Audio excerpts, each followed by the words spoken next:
Buenas noches. Saludo al doctor Héctor Hernández Bringas, doctor, caray, en demografía, pero, doctor, buenas noches. Muy buenas noches, Carlos. Muy buenas noches a tu público también. Bueno, lo que me llama la atención es que un demógrafo se metiera tanto en el estudio de la pandemia, cuando menos en lo que tiene que ver con las cifras, y entiendo que no necesariamente empatan, más bien difieren mucho de los casi 85,000 fallecidos que hay a causa del coronavirus. Y comienzo, doctor, por preguntarte, ¿qué hace un demógrafo metido con los bichos letales? Mira, iniciaría la respuesta diciéndote algo que me dijo un amigo hace un par de días, y citando al clásico, me dijo que la pandemia me cayó a mí como anillo al dedo, en términos de objeto de estudio, y te voy a decir por qué. Porque la demografía, te lo cuento así muy rápidamente, estudia todos aquellos aspectos que alteran el tamaño de la población y la dinámica de la población, de manera tal que la muerte, los nacimientos y las migraciones, pues son los factores que están detrás de estos, alteraciones en la dinámica y en la estructura de la población. Ya. La mortalidad particularmente es un tema que ha sido tema de interés para mí durante ya un gran número de años.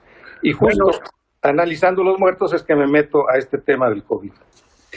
Precisamente porque la migración, y entiendo que inclusive las desapariciones de tanta gente que hay en México son materia de estudio demográfico, pues déjame nada más completar la presentación que hago de ti. Formas parte del Centro Regional de Investigaciones Multidisciplinarias de la Universidad Nacional Autónoma de México, pero te ostentas como un demógrafo de a pie. Sí, señor, un investigador demógrafo de a pie, sin mayor cargo en la universidad, que mi responsabilidad como investigador al frente de un grupo de investigación con estudiantes y otros colegas que colaboran conmigo también. Ya. Bueno, ¿y cuáles son los puntos más notables de lo que ha investigado tu equipo o el equipo del que formas parte con respecto de las cifras que todos los días informa la Secretaría Federal de Salud?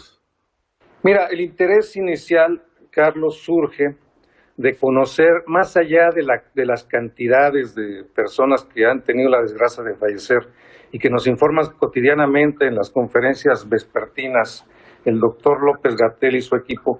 La pregunta que nos planteamos es qué grupos de población eran los principalmente afectados, particularmente por la muerte por COVID. Entonces, bueno, a partir de eso recurrimos a las pocas fuentes existentes y justamente la Secretaría de Salud tiene una base de datos con los certificados de defunción de las muertes que ocurren en México por COVID o por cualquier otra causa. Y lo bueno de esta base de datos es que nos permite conocer características importantes de las personas que han fallecido.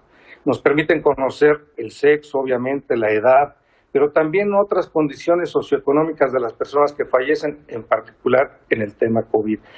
Nos permite conocer el nivel de escolaridad máximo que tenían las personas cuando fallecieron, nos permite conocer la ocupación que desempeñaban las personas, así como el sitio donde ocurrió la defunción, si es que fue en un hospital, si fue hospital público, si fue hospital privado, si fue en el domicilio, si fue en la vía pública, y en qué instituciones ocurrieron estos fallecimientos.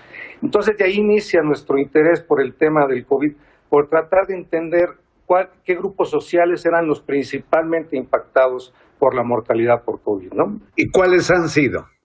Mira, te daría un resumen breve señalándote, por ejemplo, en relación con el sexo. El COVID afecta mayoritariamente a hombres en una proporción que inicialmente fue de 2-1, 2 muertes de hombres por una muerte de mujeres.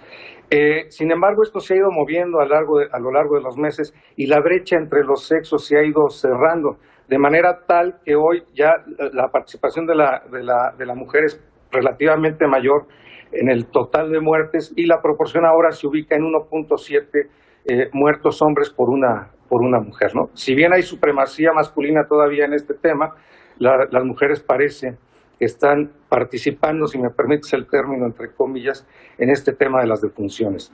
En materia de grupos de edad, mayoritariamente las personas que han muerto por COVID, Carlos, están en el rango de edad de los 40 a los 69 años. Esto quiere decir que son personas en edades activas, personas que generalmente trabajan, a diferencia de lo que ocurre en otros países en donde la mayor parte de las muertes corresponden a personas mayores o adultos mayores, ¿no? En este caso, en el caso particular de México, vemos que la mayor parte de las defunciones corresponden a personas en edades activas, digámoslo así. Después de los 70 años, digamos que del total de muertes, el 30% tenía más de 70 años, ¿no? Entonces es una porción también importante, nada despreciable. Lo que hay que también tener en cuenta es que el tema de la edad avanzada sí es muy importante, aunque no representen la mayor proporción de muertes, porque la letalidad a partir de los 70 años es muy alta. Es decir, si a las personas de 70 y más les da COVID, la probabilidad de muerte es muy alta, incluso llegando a alcanzar el 50% en algunos tramos de edad, como alrededor de los 80 años. Es decir, si a una persona de 80 años le da COVID, la probabilidad de morir es casi del 50%, ¿no? Entonces, bueno, son matices que también hay que considerar con relación a la edad. Abajo de los 40 años, la proporción de muertos es relativamente reducida, apenas un 6% del total de defunciones corresponden a personas de menos de 40 años. ¿Y población infantil?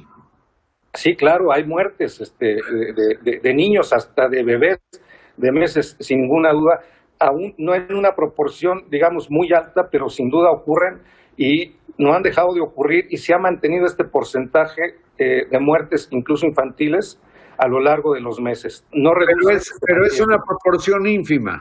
Sí, de niños es una proporción ínfima. Los grupos más riesgosos, hablando de niños, Carlos, están entre los 1 y los 5 años. Después de eso el riesgo disminuye y va creciendo poco a poco con las edades, ¿no? Y se dispara después de los 40.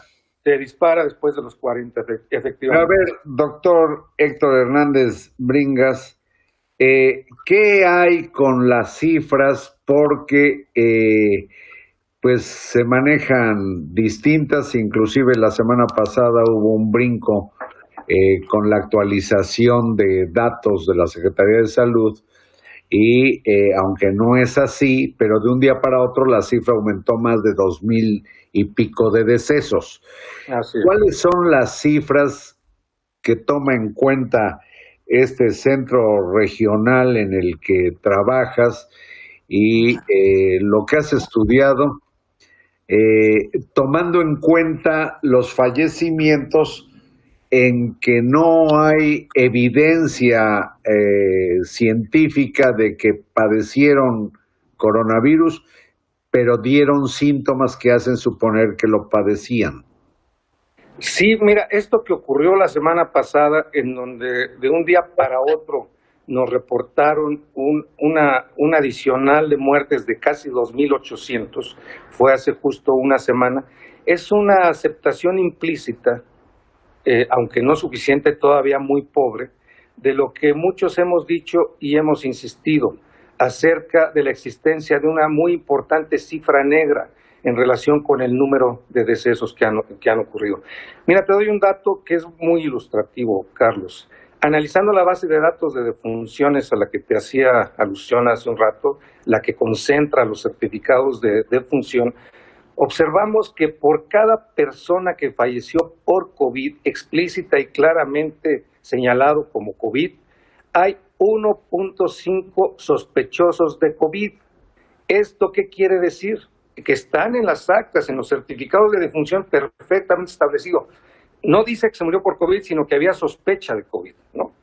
Estos representan 1.5 más de los que sí son reconocidos por COVID, lo cual implicaría, de ser así, que la cifra que tenemos actualmente de 85,000, cerrémoslo en eso, tendría que multiplicarse por al menos 2.5 veces, lo cual nos ubicaría cercanos a los 200,000 fallecimientos por COVID o sospecha de COVID, que muy probablemente es COVID y no lo sabremos, y es lo que está tratando de desempeñar la autoridad, pero lo hace de manera muy tibia y apenas nos están aportando algunos elementos, estos 2.800 muertos que se registraron la semana pasada como adicionales, ¿no?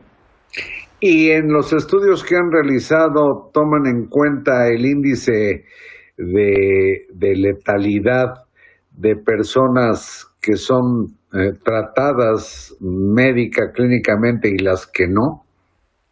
Sí, bueno, mira, aquí el tema tiene que ver con las pruebas, Carlos.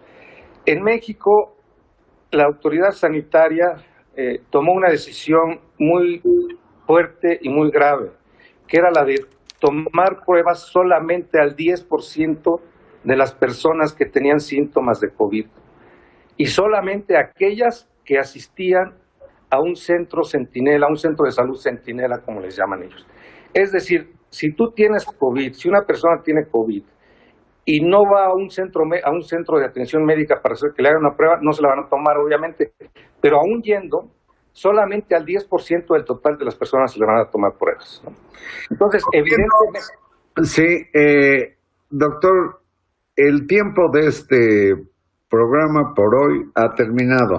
Sí, Yo te señor. pido que permanezcas acá para que continuemos hablando y también quizás nos hables de proyecciones que han hecho en el equipo donde te desempeñas y veamos lo que puede ser una aproximación más exacta hacia lo que ha ocurrido con la pandemia en México. ¿Aguantas aquí? Sí, señor, con mucho gusto. Muchas gracias, Héctor. Gracias, Carlos. Muchas gracias a ustedes y hasta mañana.